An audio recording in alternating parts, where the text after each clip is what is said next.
Years ago, when I was doing Andy Kaufman, I learned how to meditate, and it's been very valuable.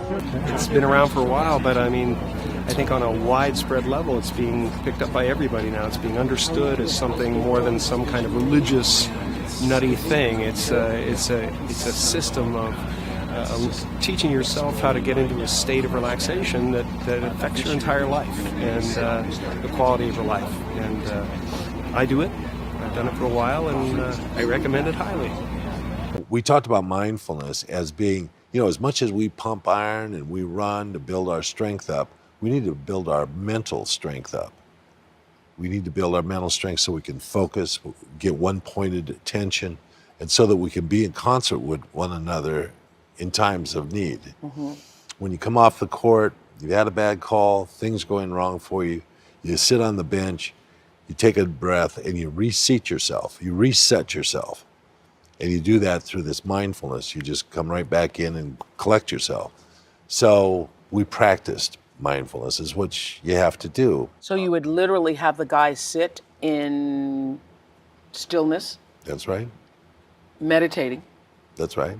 Taught them how to hold their hands, mm-hmm. where their shoulders had to be, the whole process of being in upright situations so that you're not slouched and you're not going to fall asleep. And they bought into it. Would you do this before every game? You would do this regularly? You would do this? We introduced it, and we introduced it in training camp. And then day of games, we started using it. And it ultimately became a process where... It's like centering yourself. That's right, just getting back and being centered. Mm-hmm. And I understand also that you're into affirmations and meditation. I am, very much so. How's that changed you? A lot. I just feel like we all operate, and we don't even realize it, on such negative thoughts all the time. Mostly what goes on through our mind and our subconscious is negative.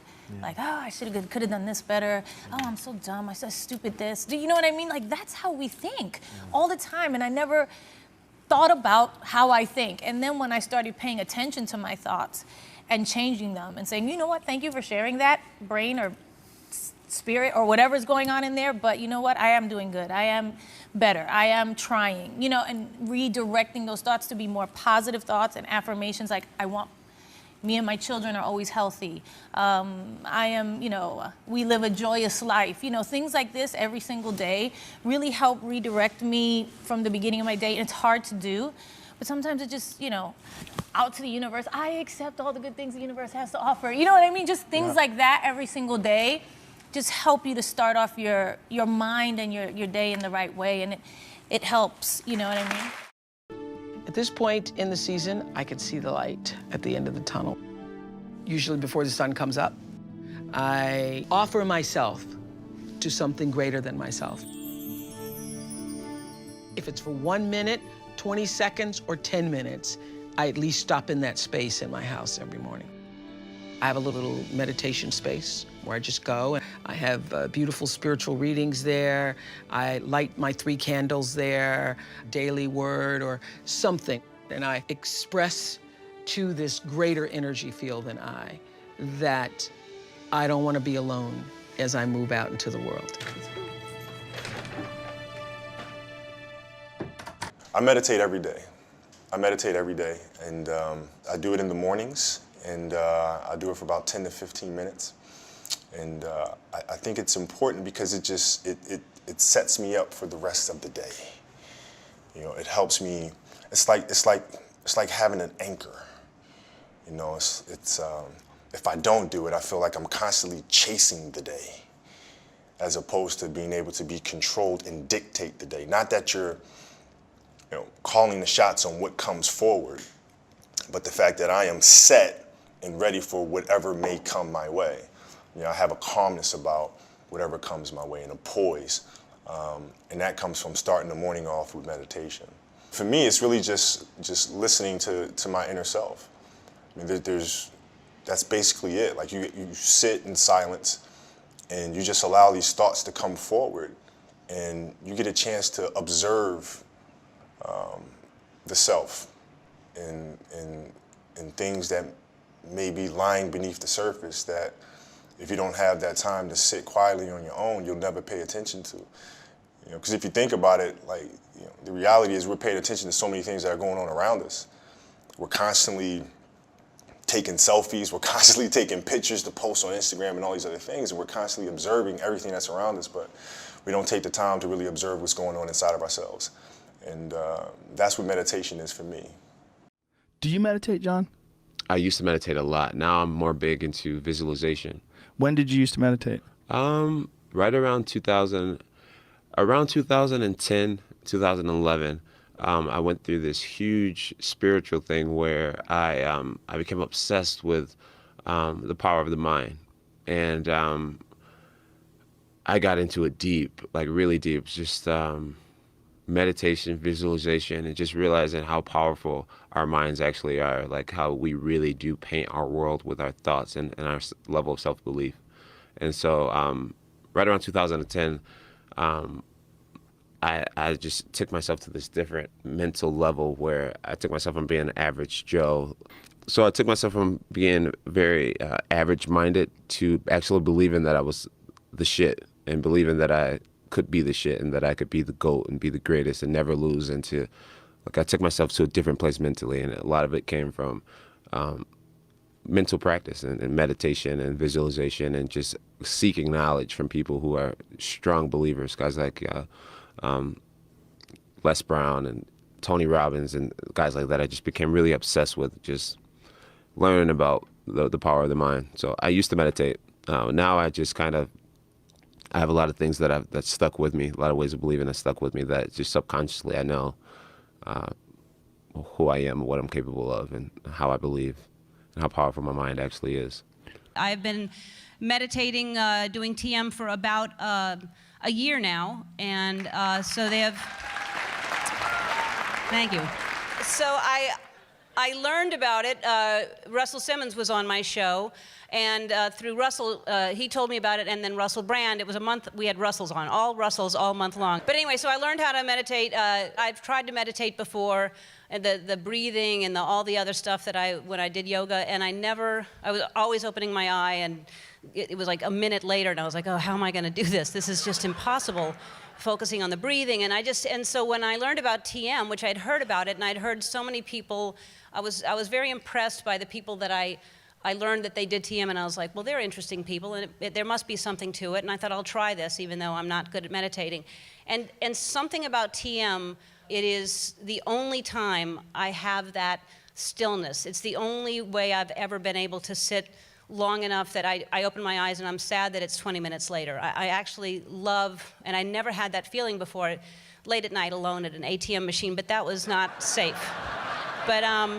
But it does, it gives me this peaceful feeling, and I just love it so much, and I talk about it as much as I can on the show without sounding like I'm preaching about it. But I am here really to I can't say enough good things about it.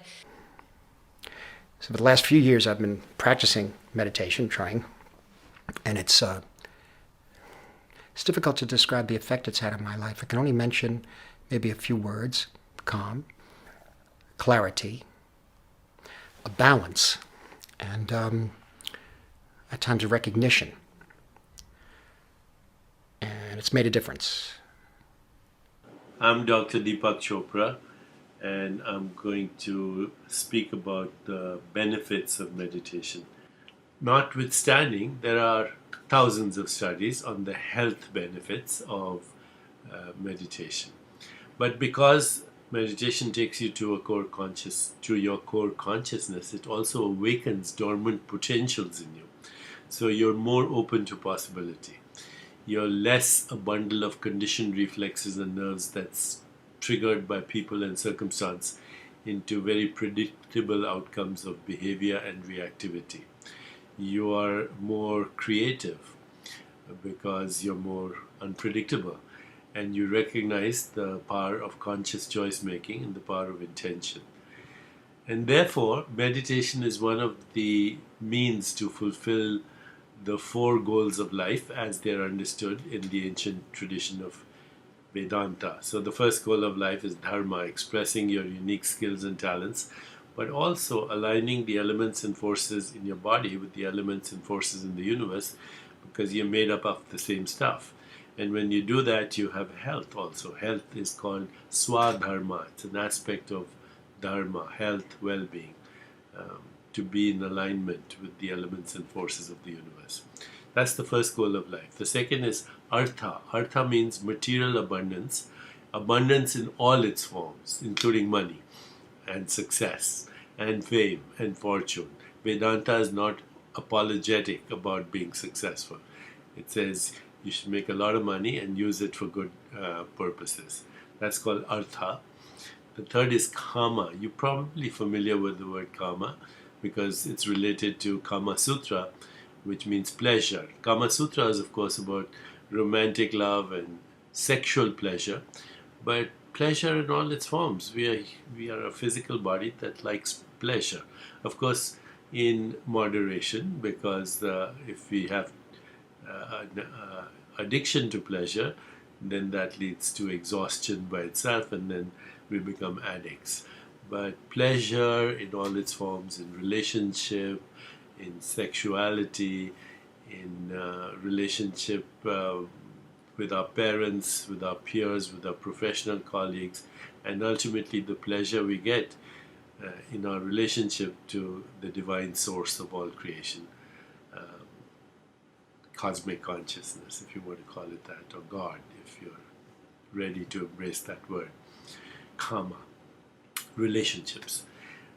The third or fourth thing is moksha, which means freedom from the conditioned mind. So you can express your freedom to create, you can express your power of intention, you can experience synchronicity, and you can go beyond all conditioning into the field of infinite possibilities and become a co-creator with the elements and forces of the universe itself. So those are the four goals of life: dharma, artha, kama, moksha. And meditation allows you to fulfill those goals, to find fulfillment in your life.